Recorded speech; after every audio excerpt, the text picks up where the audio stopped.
Welcome to the Launch Party podcast, where we're here preparing for takeoff towards stratospheric success, and we want to take you guys along the ride with us.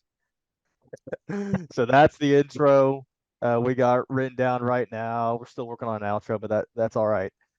You know, Today is going to be a little bit more interesting of a conversation. The past couple episodes, we've really been just, you know, expressing to you guys who we are and where we're from and how we think. And now we're really going to get into the butt of interesting topics that we want to talk about. And it's going to be more of a discussion or sometimes a debate or argumentative structure. So, but yeah, Esteban, how are you doing? How has your week been? It's been solid. It's been solid. I feel like the weeks are starting to blend in together, but maybe that's Yep. just the natural order of things after you graduate high school.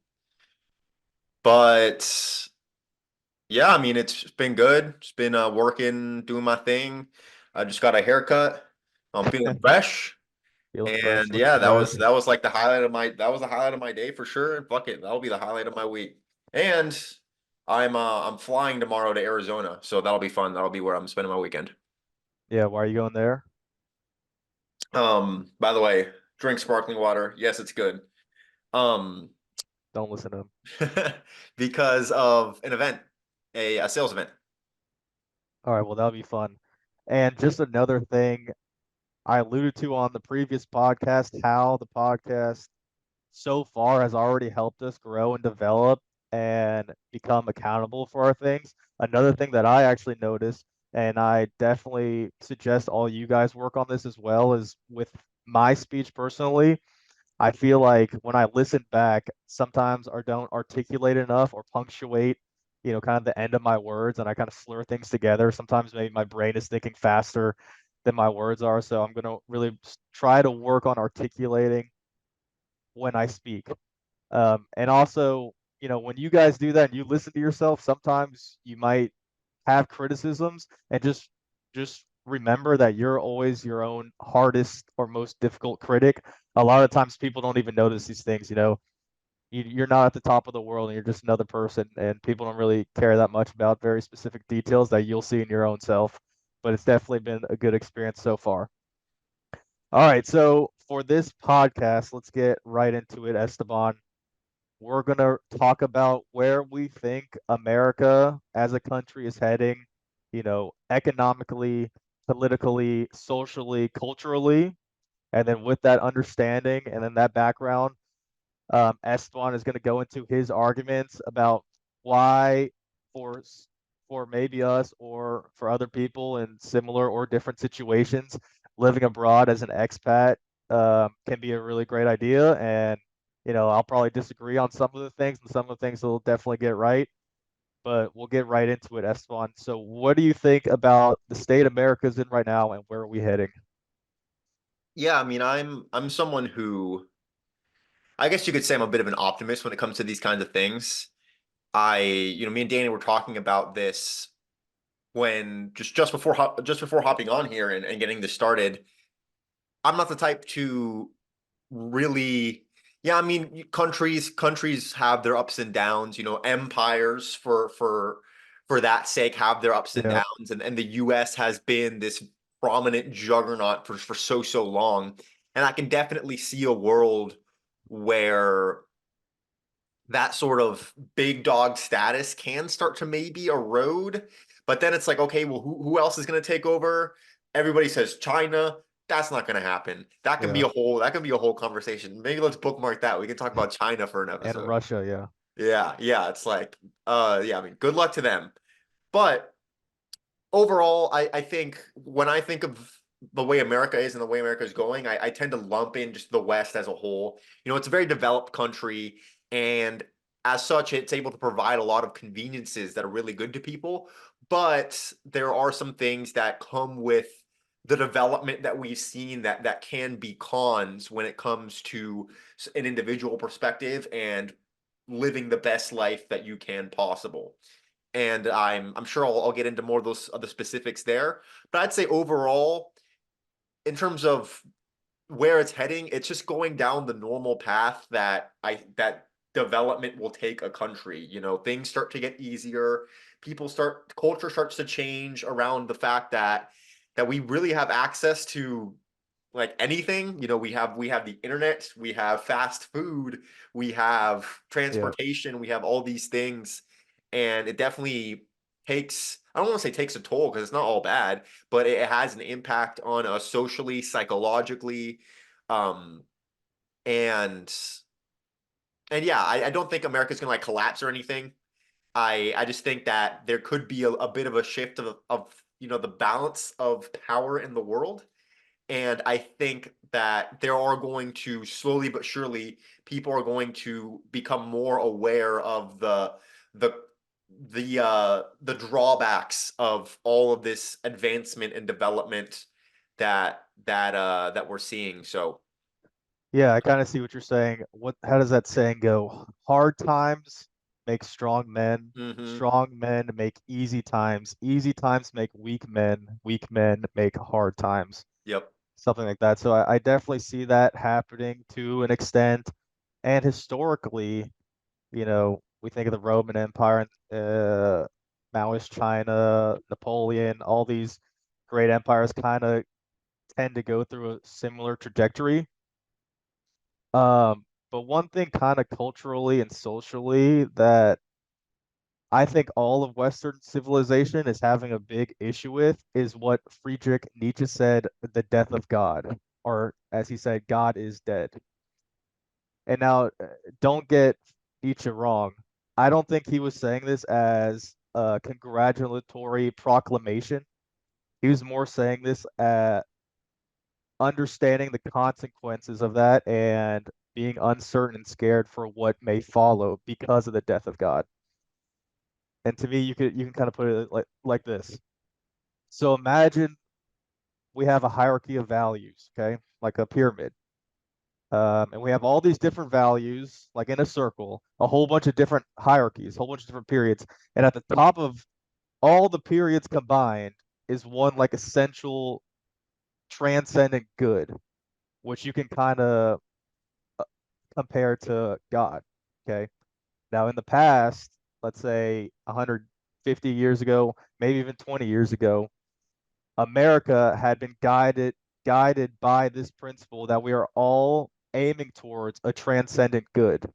And that was kind of also related to, freedom and the American dream, right? We're all aiming towards this good. And now once that died, as Nietzsche proclaimed, what happens is a whole bunch of different lower values that are not transcendently good, such as like smaller gods, like kind of how the ancient Greeks had. Like you got the god of nature, god of hedonism, you know, god of short-term gratification, basically, where people look like you can see the climate activists and the global warming activists, their god is like nature and saving the planet, and nothing else can happen unless it's for that their good.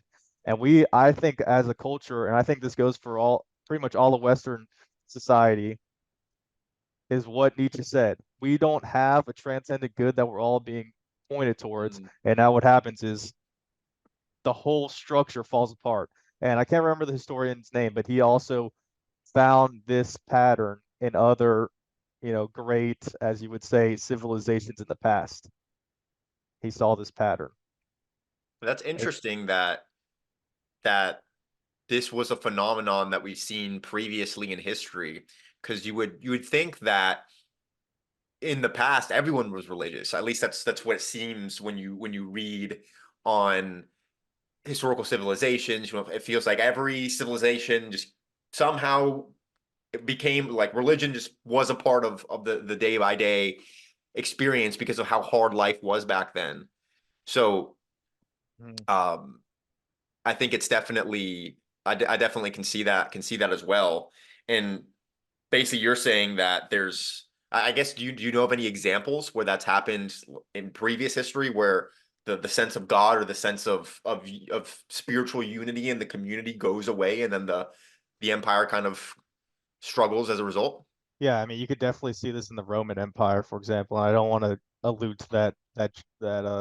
that girlfriend joke that kept coming around was how often do you think about the Roman Empire? But here we're doing it now. Oh yeah. Yeah, basically all their values kind of disintegrated and people just went all over the place and there's no unifying force anymore, and then it just led to chaos and destruction. And I think you could see that in other areas of your life. When you don't have something you're aiming towards, everything tends to fall apart. Mm, Um, so like we said in our last episode about goals and values, it's very important to aim towards something, have a goal and make a plan and put effort towards that. So, everything else doesn't crumble in between. Um, and like you said, back in the day, a lot of people were conventionally religious, and that brought people together. And now I'd say people are still religious, but their God is something that should not be an idol. You know, their God is, like I said, nature or SJW or being woke or diversity or equity. That's their God, and that's the ultimate good for them. So anything else that defies that, you have to cancel and shut down. But yeah, so economically, are you paying attention to do you have any ideas of where society is going, specifically America? yeah, I can definitely see some trends there. I wouldn't say that I try to forecast too hard. I think a lot of people get lost in the haze of, oh, the economy this, the economy that, and they start to remove their own sense of control and their own sense of being able to succeed financially by their own accord because, oh, the economy is bad, right? But I definitely, at least in the short term, I don't think it's going to be too great. And I would say, like, if I had to put a metric on how, how good is our economy, right? How good of a financial system is the United States? I would look at just the average person's buying power ultimately Hmm. and the quality of life that they're able to afford. And I would say that that's probably on the decrease, at least in the short term, and then in the next couple of years or so. And beyond that, I'm not exactly sure. I really don't know. I would like to think that, in 20 years from now, the average person is going to be able to really get a lot out of life and really feel like their hard work is really, is is being paid off well. Yeah. However, you I wouldn't be super optimistic about that necessarily. I don't think we're going to go back to the 1950s, but again, it's not something that I think we should attach to our own success. Though, I Yeah. mean, you can't ignore the fact that, I mean, and it goes way beyond just like inflation, right? A lot of people think, oh, well, prices are going up, so that's why we can't get ahead. You got to think of the job market, right? You got to think of um, a whole lot of different economic factors that affect ultimately how much of, like, how good can I make my life? And Yeah. yeah, so I would say in the short term, probably pretty negative. In the long term, probably not the end of the world, but I don't think it's gonna be like just back to what it was for our grandparents. Yeah. And like Esteban said, he's more optimistic about the economy. I unfortunately am a little bit, I am definitely bearish. I'm almost a little bit doomsday-ish, and I hope and pray that I am wrong and this is not the case. But here's what we got going on. Yesterday, the Federal Reserve maintained its benchmark interest rates are going to be between 5.25 and 5.5%, which is the highest since 2001, and that's expected to stay the same until they see inflation drop. And now on the subject of inflation, they say it's between like 3 and 4%. It's going down. I think I disagree. You go to Publix, okay? How Hmm. much is a pack of bacon? A 1 pound pack of bacon? $8 to $9. for bacon. For a little bowl of watermelon is 10 for cut up watermelon, pre-cut watermelon in a Hmm. plastic bowl is $9. Okay? This was not the case 10 years ago.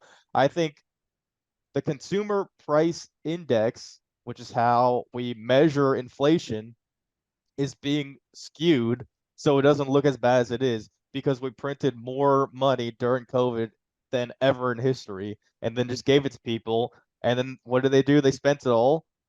And also with the supply chain issues and COVID, you completely stop the world economy, then you ramp everything back up. Everything is has to go from 0 to 100, and that's just not that how the economy tends to work. So everything got a lot more expensive for the manufacturers, which has a quite a big lagging effect before it gets to the consumers, which we are starting to see now.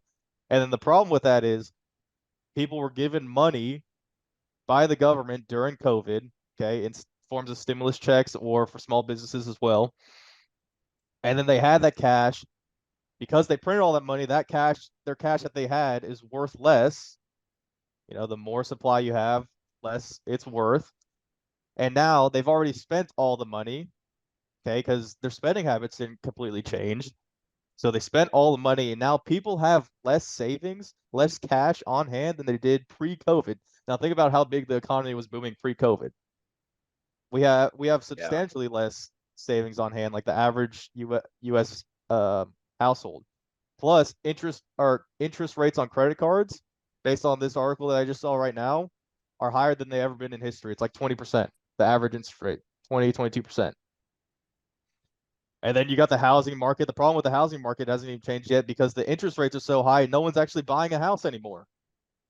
So it seems like the average home prices stay the same because there's nobody buying anymore. So it's definitely, yeah, I'm quite bearish on the economy. And in the past, there have been studies that show, like, for example, 2008 and 2001, and the other depression in the 90s, 92 maybe, or like recession, Hmm. when the Fed raises interest rates, okay, so they raise rates.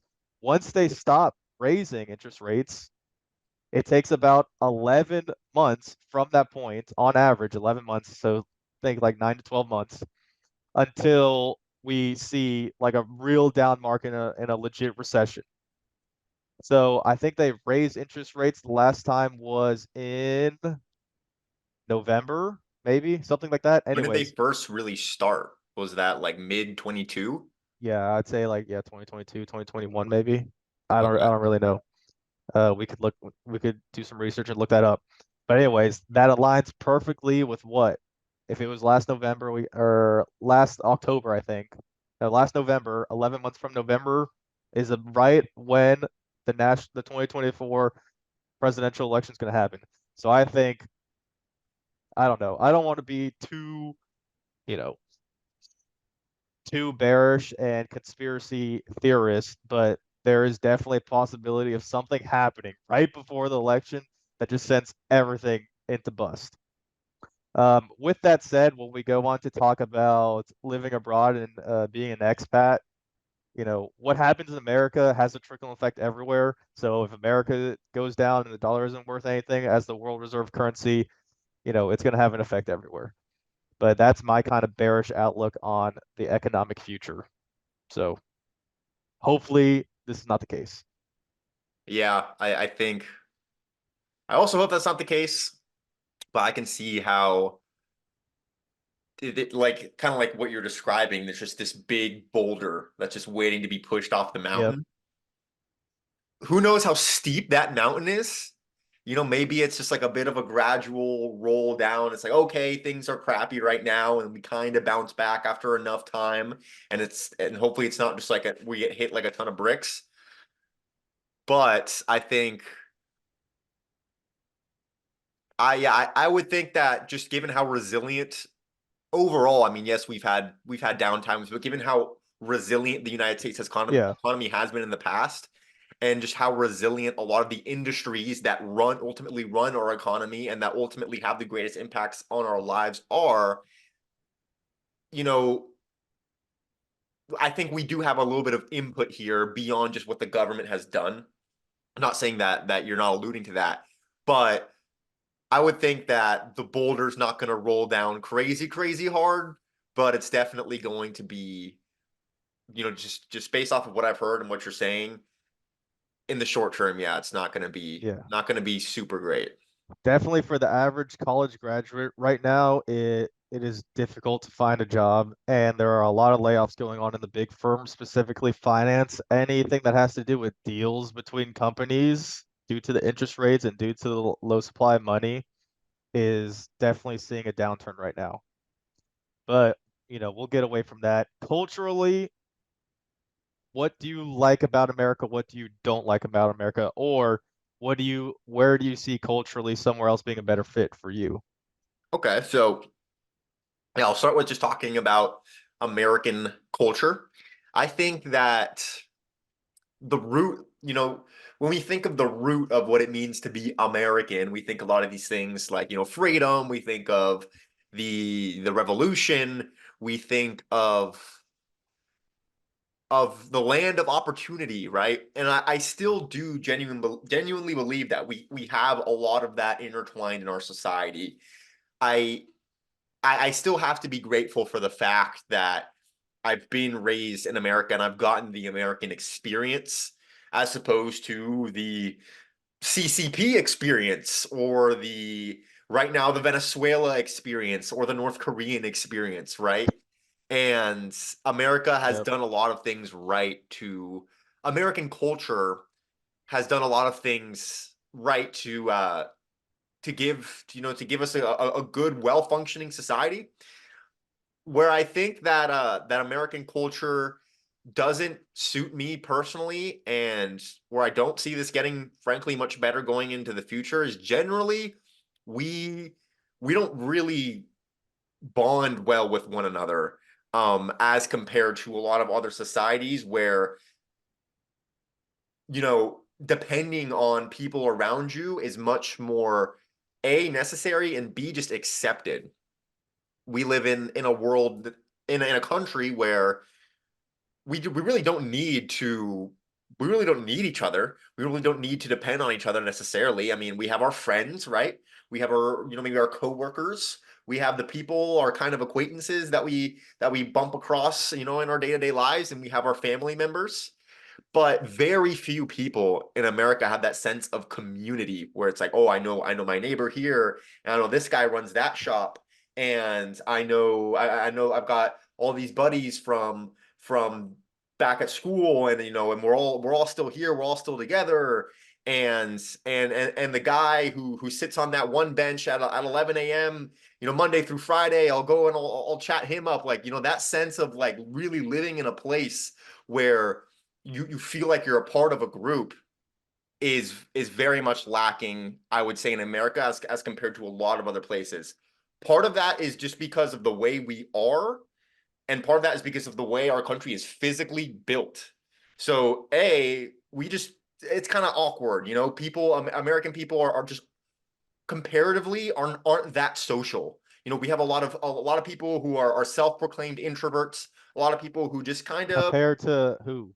South American compared countries? to, so yeah, I'll get into that, specific examples, but I would say that just in general, compared to really almost the entire rest of the world, there's very other countries that are as isolated as us, um Isolated. because of, like I was saying, just the way we are, we just like, sometimes a lot of people are just kind of icky about talking to strangers, right? And then also, the way our country is literally built, we this is the land of the single family home, where the American dream involves you have your standalone house with a yard connected by a street. You drive in your car, which is like a little private box, and you go down the highway, you get in traffic, and you hate everyone around you. Everyone's a bad driver except for you. You park, you go to your office to work, you come back, you get in your car, and you go home. Very few people walk to places where they can interact with people along the walk and they can feel like they're actually have that sense of place. Very few people live in truly high density housing. Now, most American apartments and apartment complexes are a sorry excuse for an actual, community sense of housing. Because it's like, you have a big parking deck, or maybe you have a big parking lot. You park your car and you walk into your unit and you come back out. Maybe the kids will come out and play outside, but you don't know that many of the people in the other units.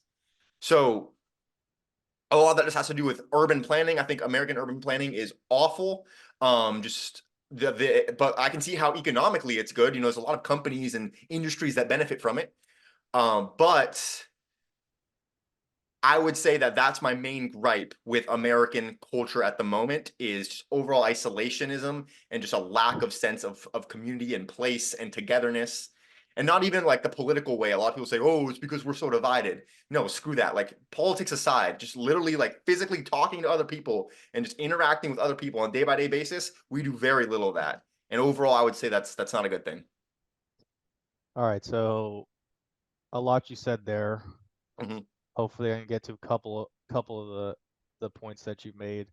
Number one, with the we're too spread out. Well, the reason why India and a lot of Latin cities are very clumped together is because it's cheap and it's easy. And so people literally, the country doesn't have enough money to make the infrastructure to be more spread out. And I mean, I understand your point about, you know, I don't really want to drive around places. I want everything to be a walkable community. Well, and I can't believe I'm doing this, but I'm gonna give you an example where my Sure. girlfriend is from Carrollton, Georgia. Mhm. I think it's exactly what you're looking for, except not as country and redneck.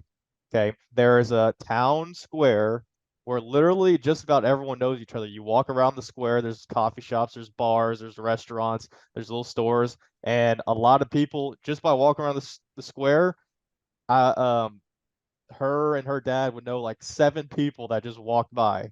Okay. But then outside the square, you have a whole bunch of land. People have houses on like little ponds. You ride four-wheelers, dirt bikes, hunting, fishing. Everyone's got a whole bunch of land. Some people live over there on the lake. But then everyone comes to the square, and like every other weekend, they have a cover band or some kind of band that comes and plays in the square amphitheater, and the whole entire town or little city comes and watches together and goes around to all the little bars. And there's kind of that sense of community there.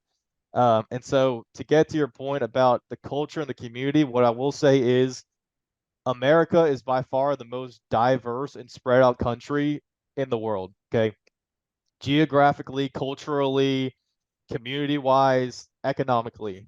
You have places like friggin' Hawaii to Alaska to the swamps of Florida, the deserts of Arizona, cold places up in New England, the Great Lakes, Appalachian Mountains, right?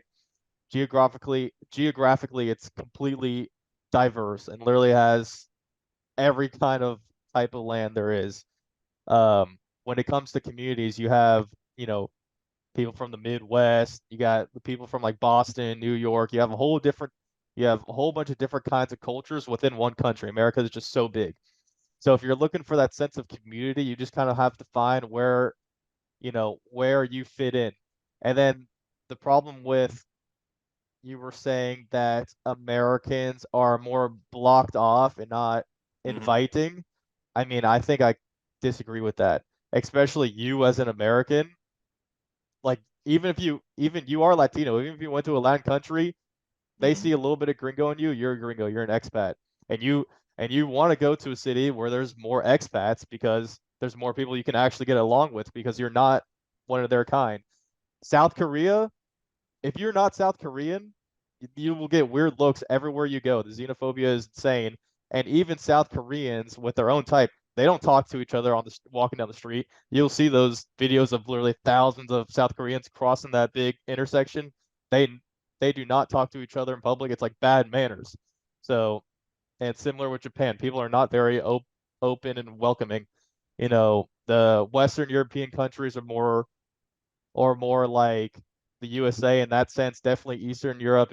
If you're not from there, you're different. You're an outsider. But what do you?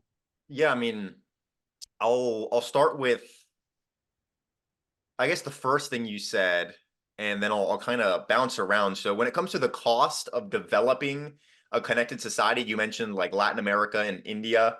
I would I would point you to Europe as the main example to the contrary of that, not just now, but historically, right?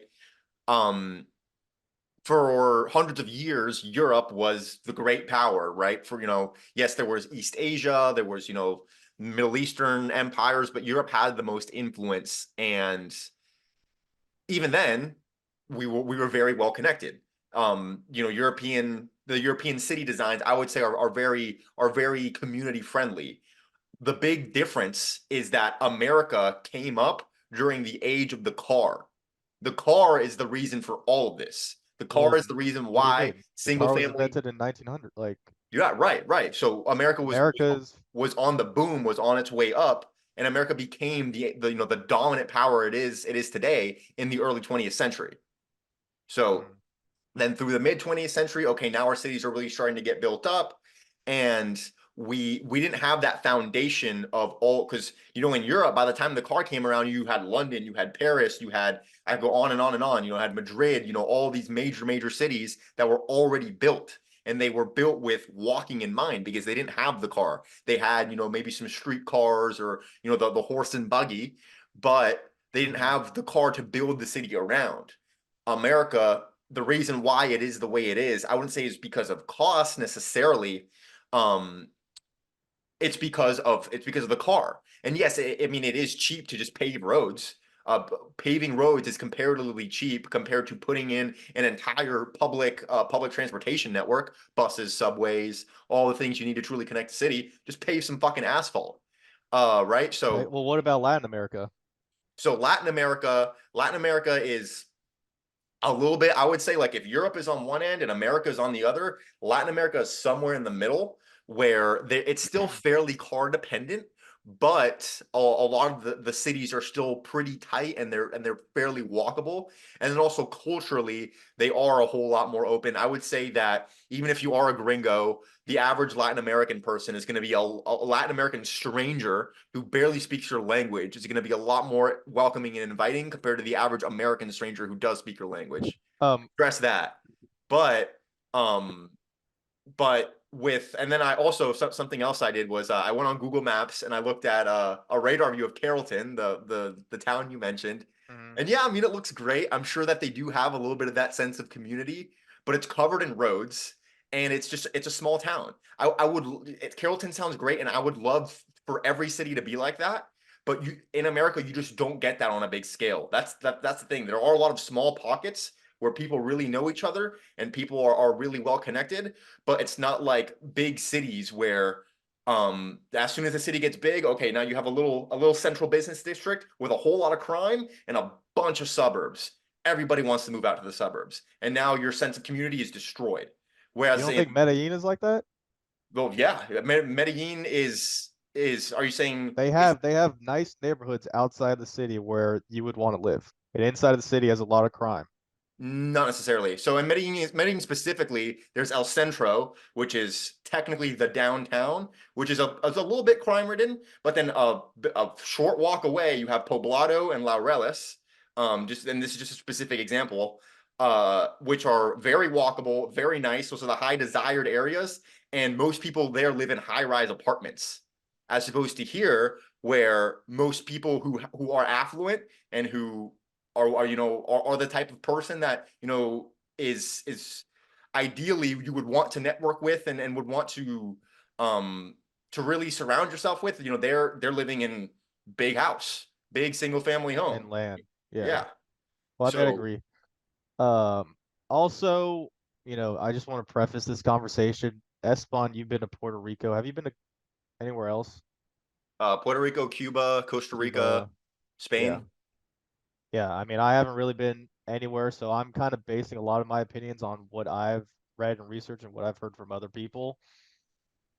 And also we are both from Atlanta, and I will say Atlanta is like as much of a melting pot and more diverse than literally just about any city except for probably like New York. Okay, in Yeah. Atlanta, you have every single group of people, and this is also what I kind of wanted to get to is people are by nature kind of tribalistic in a sense. For example, in Atlanta, just north of the city, You have Doraville, which is where a lot of the Latins live, and they have literal Latin communities, and they have architecture and infrastructure that looks like it's straight from Mexico. And then next to that, you have a whole bunch of like Korean, Chinese, Japanese people, and they all live together. They all have their own businesses and their own community. And then up north, you got more of the tech area where you have a whole bunch of Indians that all live together and all go to the same school. And then, you got downtown Atlanta. Metropolitan Atlanta is like 1 to 2 million people. It's definitely one of the most diverse cities. And then you got, places up north of Atlanta like Milton and Alpharetta that are more land, big houses, a lot of driving, and rich people. So, you know, when it comes to sense of community, like I was alluding to Carrollton earlier, Mhm. Atlanta kind of just is so diverse and so different and has everything. And then another point where being, I think a reason why you want to move or you were looking at Medellin Mhm. as a good place to be is because there are a whole bunch of expats there. So why would you want to go somewhere where there's just a whole bunch of Americans? I mean, I guess that's Because a you fit in reason. better. Well, I would say you're kind of putting the chicken before the egg there, because part of the reason why there's so many expats are because of other factors that attracted the expats in the first place. Medellin, the weather is terrific. It's like Yeah, it's like LA. yeah. City, it's called the City of Eternal Spring. Uh-huh. And yeah, I could be a poster boy for Medellin, and I've never even been. But yeah, Danny brought it up Yeah. because it is a city that I have looked into a lot. Uh, Cost of living compared to the United States is very low. I People there heard are it's very getting friendly. expensive though, especially properties. What do you say? I heard like living, like properties is getting expensive, like to It rent is a place. getting compared to the US, it's still dirt, but compared to what the locals were, so let's just say you take the average Medellin local from 2014 to 2024, they've definitely seen a very big increase in property price because of short-term rentals. So Airbnbs, and 3 month leases, 6 month leases for all these people trying to come and experience the city has brought up the real estate market a lot. But something that a lot of people will say about the real estate market there, not to get too off topic, and with a lot of just other countries in general, is they'll say, "Oh, it's a bubble. Oh, when is the bubble going to pop? This growth is unsustainable when these foreign country cities start to really blow up." The thing with Medellin, and this applies in a lot of other places, financing is not easy. In America, Nope. you can, I mean, not so much right now, but for a lot of our history, you can get a mortgage like that, and that creates Well, this crazy real estate market. Whereas in Colombia and a lot of other countries, it's not so easy to just get a freaking loan for 5%, 10% down. Um, and so yeah, I mean, anyways, yeah. That's Go ahead. there's a lot of reasons, and I could go on and on and on. The people, the food, the women, da da da da, the nature, uh, as to why there's a lot of expats there. And sure, I guess it's a bit of a pro. I can go there and I can network with some people in my first language. But even if you were to delete all the expats, I would still very much be considering uh, spending some time in Medellin. Yeah, and that's what you brought up earlier about kind of the banking. Hmm. This is definitely a factor to consider if you're trying to move abroad is how the banking system work and how the taxes work and how the governments work. I would say comparatively, definitely Latin American countries and a lot of European countries in that aspect, it makes it very difficult even to go to Sweden to make it have a bank account in Sweden. Apparently, it's a huge hassle and it takes a God, lot a of lot of work money. and a lot of money, and your bank account can get like frozen in the U.S.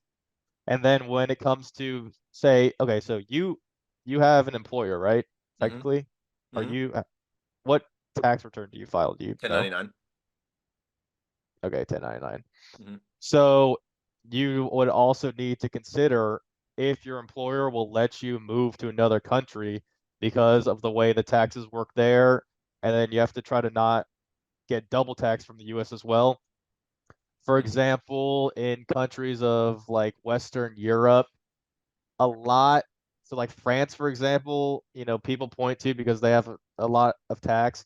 their social security tax, which I guess would go into social security, probably healthcare, and like what we know as like unemployment tax, is 65 to 68%.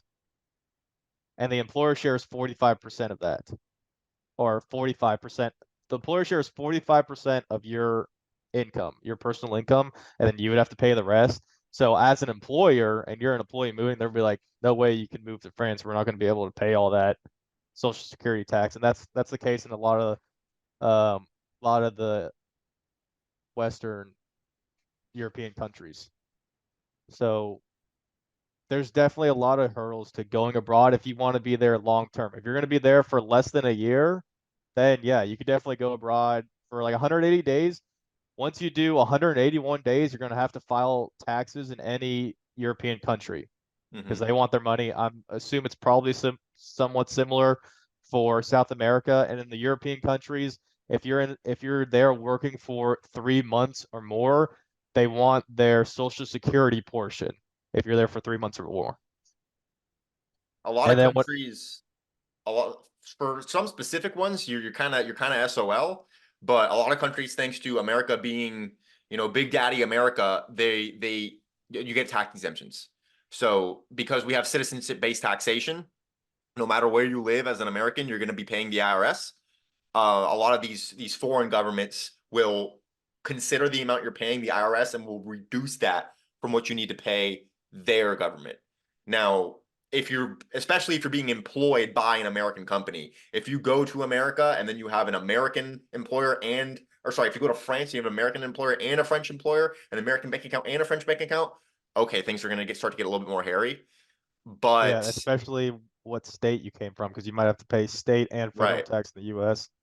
So yeah, it's definitely a lot of hurdles there if you want to move somewhere long term while working in the US. And then the argument for a lot of people as to why going to why everyone wants to go to the US is because the earning potential in the US is so much higher than literally every other country. That's just a fact.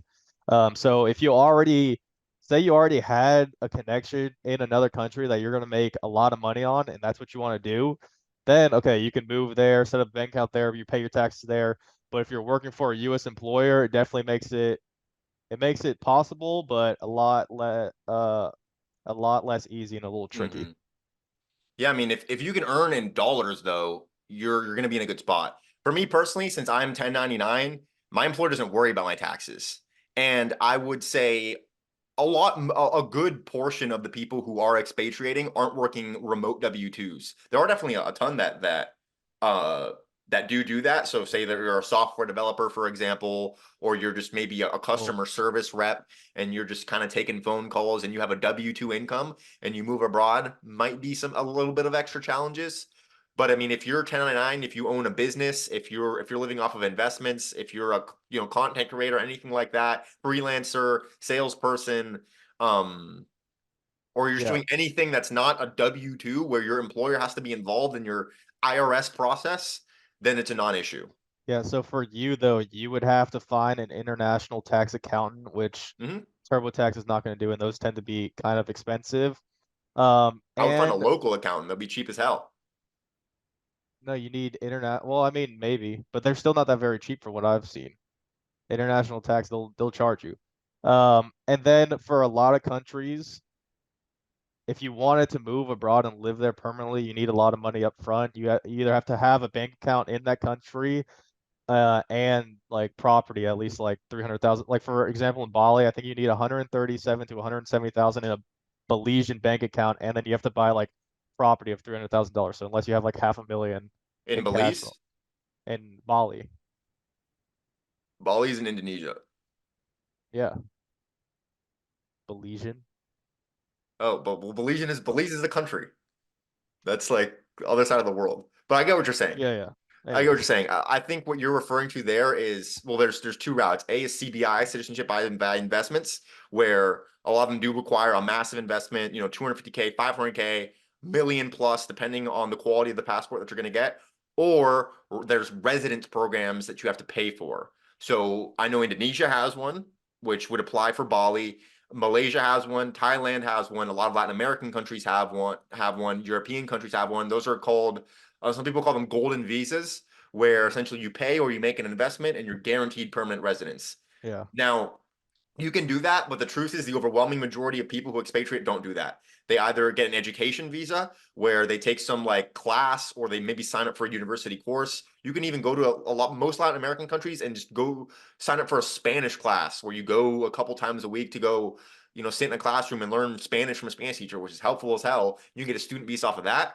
There's But that digital wouldn't be nomad permanent. visas and other little programs where it's just in Colombia, for example, if you can prove $600 a month in a remote income, you get 2 years. You get to live there for 2 years, no questions asked.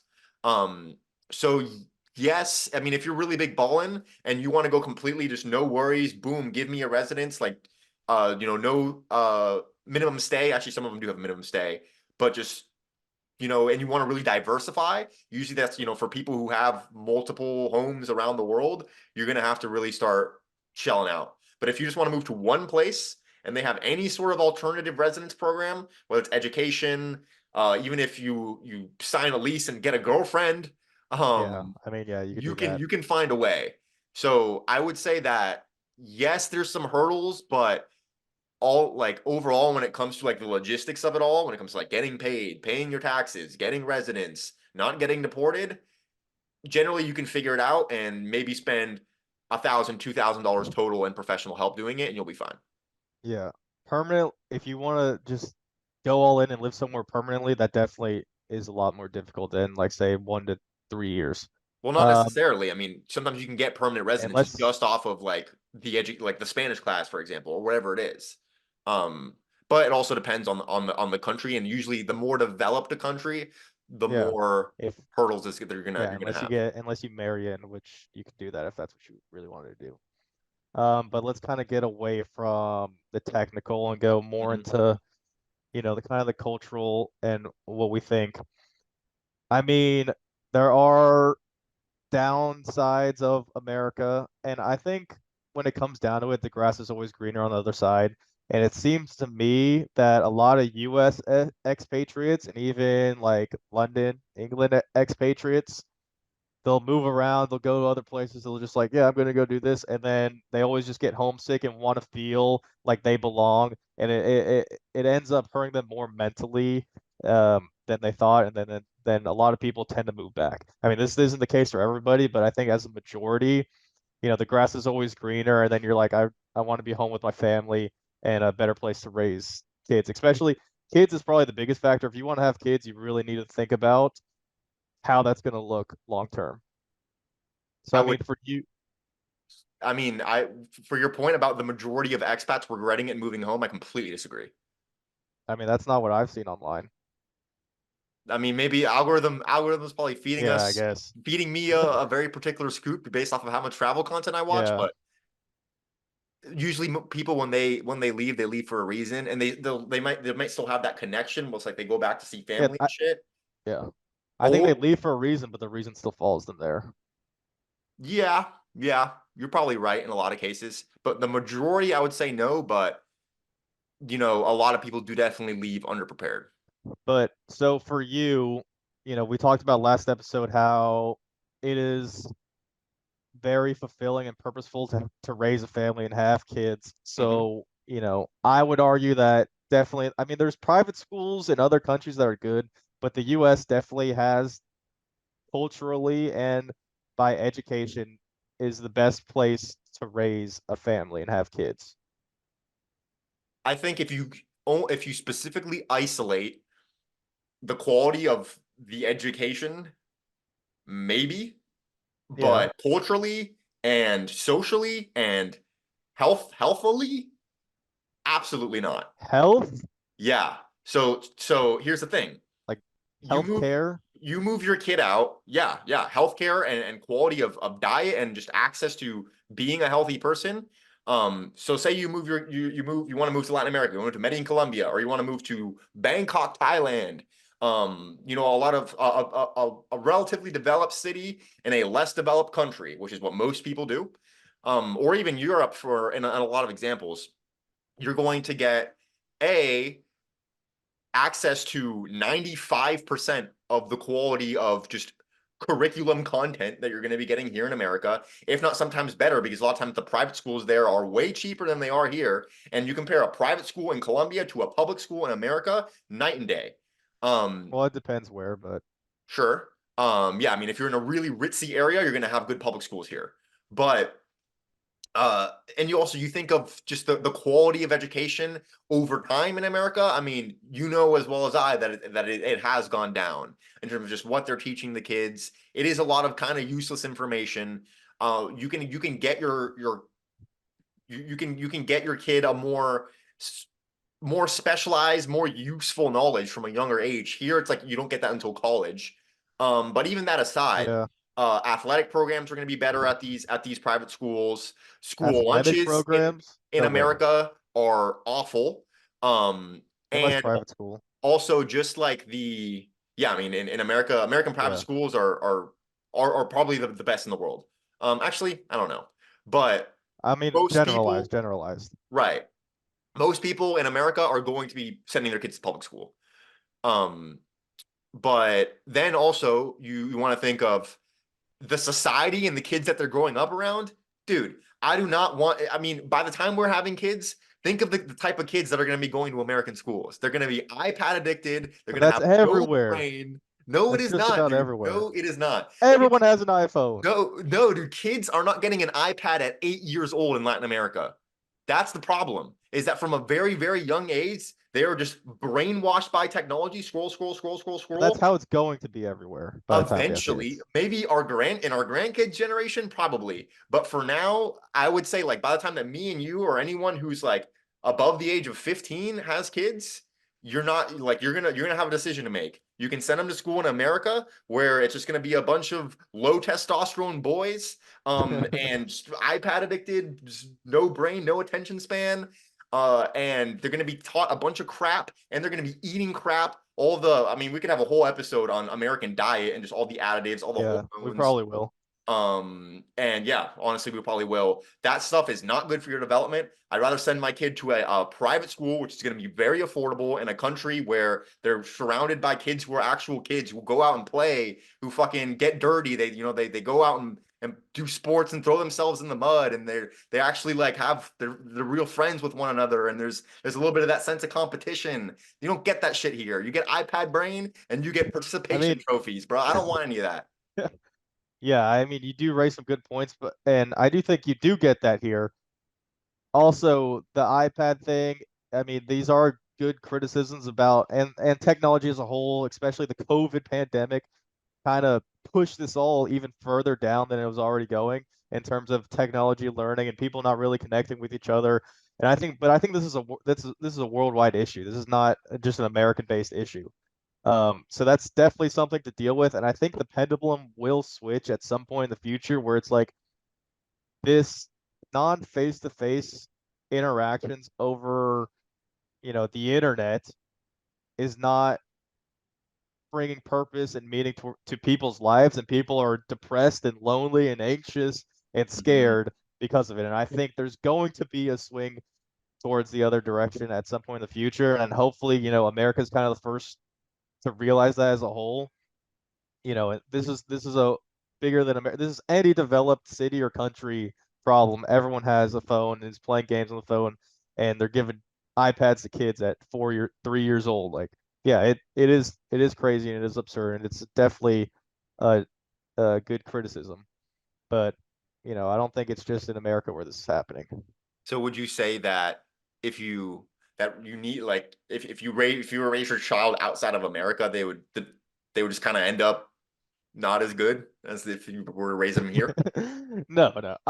I think there's a reason why all the rich families in Latin American countries send their kids to America for college because you gain and learn so much in America about American culture and about English speaking. You learn a lot, you network well, and then they want their kids to have the opportunities that you get when you get an education or grow up in America, where you just don't have in like Latin America and even like some European countries as well. Hmm. I would say that the reason for that Well, first of all, that's a relatively small minority, but yes, there are a lot of kids who do are especially international students who go to American colleges, and their parents And are their able families are wealthy. to pay for it. Yeah. One thing is going to America for college. Another thing is living in America your whole life. Well, they all try to live once they go here for college, they try to get their green card, they try to get a job where that will sponsor them Not for a visa. necessarily. I I mean, mean, you can from make the same everyone that I've met, yeah. you can make the same argument for like kind of what you said about people getting homesick. You're still going to have some of that, and then you are going to have a lot of people who want to make a US income just to send money back home. And essentially it's like they get sent out to be like just the cash cow. I mean, I know that sounds kind of bad, but they get sent out to make good money, send that money back home to provide for their family. And I would say that most Latin American or third world country parents probably do hold America in a very high esteem in their minds. Hmm. And they grew up in a point in time when it was America, I would say comparatively was a lot better than it is now when compared to all these other countries, especially when there was no internet. So you couldn't work a remote job and just go live in another country. You didn't have just all this easy connectivity. You make international phone calls, international money transfers, like all these things that make it easy to navigate the world. They didn't really have that. So it's like America is where people went to go make money and to go succeed. And they send their kids there to because based off of that idea that they have, and I don't blame them. But I think by the time that we're parents and we're raising Uh-huh. kids, there's going to be a big shift, and a lot of parents in these countries won't be so quick to just send their kids to a U.S. college, especially how we're seeing now. A lot of these degrees aren't generating the ROI that they used to generate, right? And a lot of this opportunity is going to lie, I would say, more around the world. It's going to be a little bit more spread out than it used to be in the age of big high-rise office buildings and everybody working at a desk.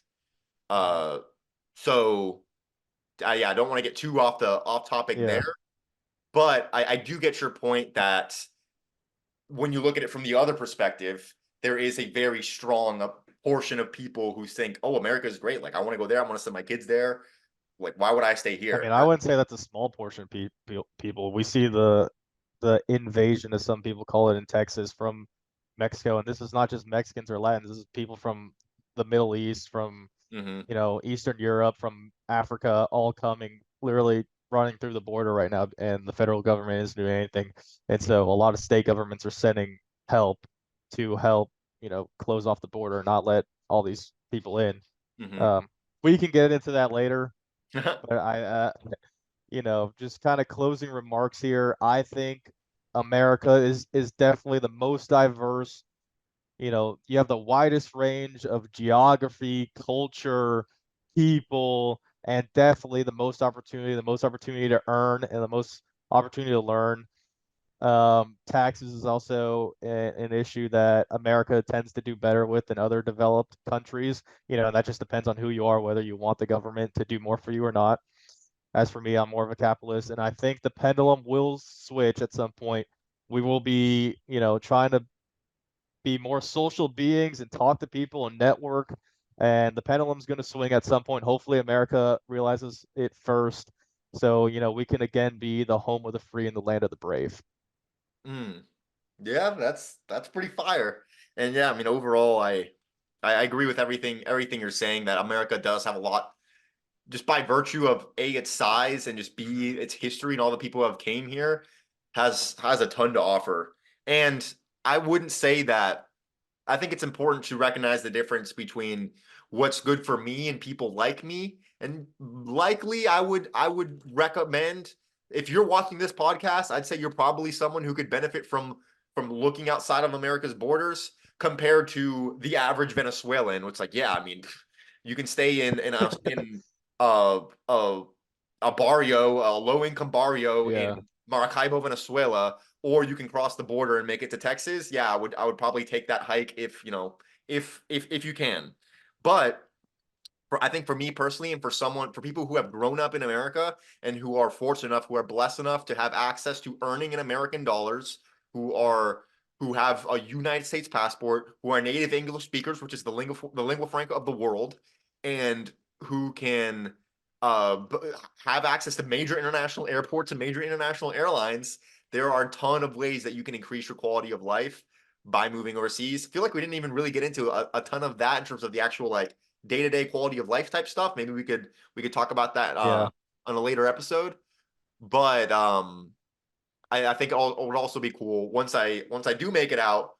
I can show you guys. We'll do an episode from there. Yeah, yeah. Um, but yeah, I can't disagree that America is like has its place in the world for a reason, and that I would be lying if I didn't say I wasn't happy that I was born here, and that God when God was picking my spawn point, he picked America. Like he did a pretty good job there. Yeah. And also Esteban is a fluent Spanish speaker, so that helps him out in terms Mhm. of his choice and where to live I'm gonna and go to to fit Asia. in.